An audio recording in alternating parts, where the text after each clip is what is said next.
आजम पर दिखी मायावती मेहरबान, यूपी की सियासत में दिखा घमासान। एक पोस्ट ने बदल दिया सारा गणित। आखिर क्यों आजम खान के मुद्दे पर खुलकर बोली बसपा प्रमुख मायावती? क्या मिशन 2027 का खेल शुरू हो गया?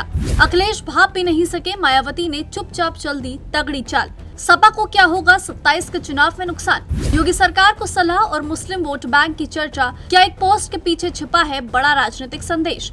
2027 से पहले बड़ा दाव या बड़ी मजबूरी? आखिर कैसे एक बयान ने बदल दी सियासी चर्चा? समझिए पूरी कहानी। सियासत में कोई हमेशा अपना नहीं होता और कोई हमेशा पराया नहीं होता। क्या मायावती ने इसी लाइन को सच कर दिया है?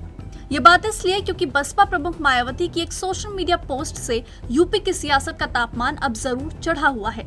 सियासी गलियारों में तमाम चर्चाएं हो रही हैं क्योंकि मामला रामपुर की मोहम्मद अली जौहर यूनिवर्सिटी से जुड़ा है।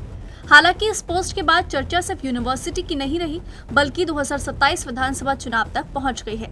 सवाल उठने लगा है कि आखिर मायावती उस आजम खान के समर्थन में क्यों बोली जिन्हें कभी समाजवादी पार्टी का सबसे बड़ा मुस्लिम चेहरा माना जाता था। क्या ये सिर्फ छात्रों के भविष्य की चिंता थी या इसके पीछे कोई बड़ा राजनीतिक संदेश भी छिपा था जिसने दिल्ली तक हलचल पैदा कर दी है? कि आजम खान की जौहर यूनिवर्सिटी मामले की गूंज संसद में भी सुनाई दी। अखिलेश ने भी इस पर सवाल उठाए और बीजेपी पर निशाना साधा। हालांकि योगी सरकार ने भले ही बुलडोजर पर ब्रेक लगा दिया है, लेकिन सवाल है कि आखिर मायावती ने ऐसा क्यों किया? क्या अखिलेश के वोट बैंक पर बड़ी सेंध लगाने की तैयारी है? चलिए आज सब समझते हैं। दरअसल आरडीए ने जौहर यूनिवर्सिटी की कई इमारतों को लेकर कार्रवाई शुरू की थी। आरोप था कि बड़ी संख्या में भवन तय नियमों के अनुसार नहीं बने थे। इसके बाद छात्रों ने विरोध प्रदर्शन किया और मामला योगी तक पहुंचा और इस पर रोक लगा दी गई। लेकिन इसी बीच मायावती ने सोशल मीडिया पर लिखा कि शिक्षण संस्थानों के मामले में तोड़फोड़ की जगह ऐसी नीति अपनाई जानी चाहिए जिससे छात्रों का भविष्य प्रभावित न हो। उन्होंने ये भी माना कि अगर नियमों की कमी है तो उसका समाधान कानूनी प्रक्रिया से होना चाहिए। इसमें बड़ी बात ये रही कि मायावती ने सरकार पर सीधा राजनीतिक हमला नहीं किया। उन्होंने कानून का भी जिक्र किया और साथ ही छात्रों के हित की बात भी रखी। इसी वजह से कई राजनीतिक जानकार इसे संतुलित राजनीति की कोशिश मान रहे हैं। दूसरी तरफ सोशल मीडिया पर इस पोस्ट को लेकर मिला जुला रिस्पॉन्स देखने को मिला।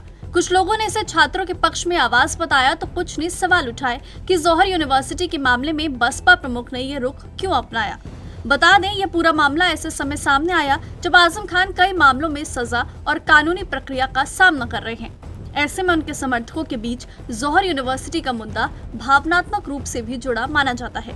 राजनीतिक विश्लेषकों का मानना है कि ऐसे मुद्दे चुनावी माहौल में अलग महत्व हासिल कर लेते हैं। आपको बता दें कि पिछले कुछ समय से बसपा और आजम खान के परिवार को लेकर राजनीतिक अटकलें भी समय समय पर सामने आती रही हैं। हालांकि आजम खान की ओर से किसी नई राजनीतिक पारी को लेकर कोई आधिकारिक घोषणा नहीं की गई है, लेकिन ये जरूर है कि जब भी उनका नाम चर्चा में आता है तो मुस्लिम राजनीति और पश्चिमी उत्तर प्रदेश का समीकरण भी चर्चा में आ जाता है। दूसरी तरफ समाजवादी पार्टी की प्रतिक्रिया को लेकर भी सवाल उठे। पार्टी के कुछ नेताओं के बयान अलग अलग रहे, जबकि बाद में पार्टी नेताओं ने अपनी अपनी सफाई भी दी। इसी वजह से राजनीतिक जानकारों ने ये सवाल उठाया कि क्या इस पूरे मामले में बसपा ने विपक्ष की खाली जगह भरने की कोशिश की? अब देखा जाए तो यूपी की राजनीति में मुस्लिम वोट बैंक हमेशा अहम माना जाता रहा है। राजनीतिक जानकारों के अनुसार 2027 विधानसभा चुनाव को देखते हुए सभी दल अपने अपने सामाजिक समीकरण मजबूत करने की कोशिश कर रहे हैं। कुछ जानकार मानते हैं कि मायावती की ये पोस्ट भी उसी बड़ी रणनीति का हिस्सा हो सकती है। हालांकि अब आने वाले समय में ये साफ होगा कि क्या ये सिर्फ एक मुद्दे पर दी गई प्रतिक्रिया थी या फिर विधानसभा चुनाव से पहले बसपा की बड़ी राजनीतिक रणनीति का शुरुआती संकेत था। Desk report, GMG news.